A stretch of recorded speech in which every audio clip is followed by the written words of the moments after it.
వాళ్ళకి ముడిసరుకు లేకపోవడం కావచ్చు, లేకపోతే వేరే ప్లాంట్ అనేక క్రైసిస్ ఫేస్ చేయడం కావచ్చు, ఏది ఏమైనా కూడా స్టీల్ ప్లాంట్ అనేది సంక్షోభంలోకి వెళ్ళిపోయింది.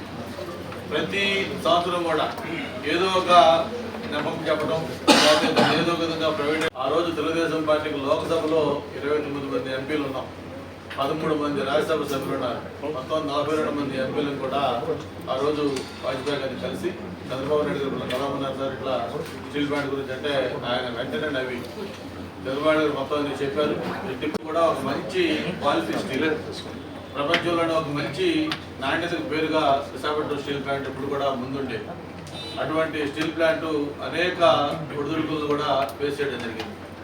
నేను 2004 అప్పుడు పార్లమెంట్ సభ్యుడిగా ఉన్నప్పుడు గౌరవ వాజ్పేయి గారు ప్రధానమంత్రిగా ఉంటారు. ఆ సమయంలో కూడా స్టీల్ ప్లాంట్ డిజినేషన్ ప్రపోజల్ వచ్చినప్పుడు అప్పుడు స్వర్గీయ ఎర్రమనాయుడు గారు మాకు పార్లమెంట్ పార్టీ లీడర్గా ఉన్నారు.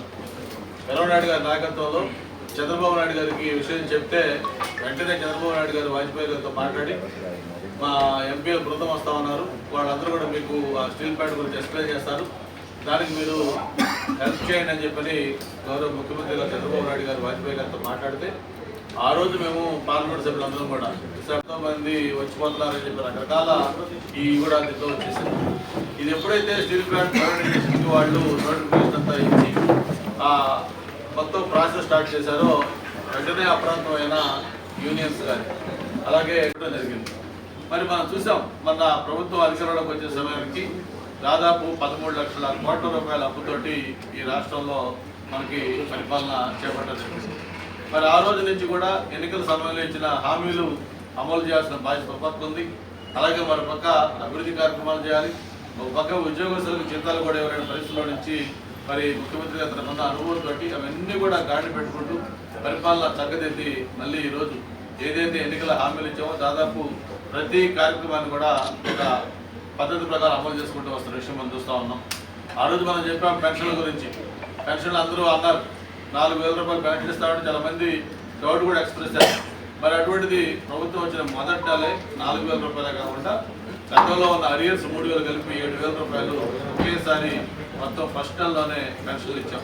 4,500 కోట్ల రూపాయలు, దాదాపు 65 లక్షల మందికి 25 రకాల పెన్షన్లు, 4,000, 6,000, 10,000, 15,000 ఇట్లా 4 రకాల మొత్తం ఇది ఆ రోజు మొత్తం ఇవ్వడం జరిగింది. అంతేకాకుండా అప్పట్లో వాలంటీర్స్ లేకపోతే పెన్షన్లు పెంచలేము అని చెప్పి ఎలక్షన్ సమయంలో ఏ విధంగా వైఎస్ఆర్ ప్రభుత్వం ప్రజలు ఇబ్బందులు గురి చేస్తూ మనకు గుర్తుంది. అటువంటిది ప్రభుత్వం వచ్చిన వెంటనే వాలంటీర్స్ అనేవాడు లేకుండా విశాఖ నగరానికి కూడా ఉక్కు నగరంగా పేరు వచ్చింది. ఆ Visakhapatnam steel plant direct investment కానీ దాని అనుబంధ పరిశ్రమలు యాన్సిలరీ ఇండస్ట్రీస్ పెరగదు కానీ ఉపాధి చూసుకుంటే లక్షలాది మంది విశాఖపట్నానికి తరలి రావడం జరిగింది.